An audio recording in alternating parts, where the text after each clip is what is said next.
gate, and we ask that you remain seated with your seatbelt securely fastened until the seatbelt sign has been turned off and the aircraft comes to a complete stop at the gate. That will be the only indication that it is safe to get up and move about the cabin. We also ask that you keep your arm clear of any hand luggage. This is the termination of our flight, so we ask that you check the seatbelt pockets and overhead lockers for any articles you may have brought with you.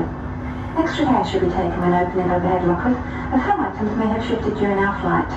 On behalf of the captain and his crew, we would like to thank you for flying with us and wish you all a pleasant stay. Thank you.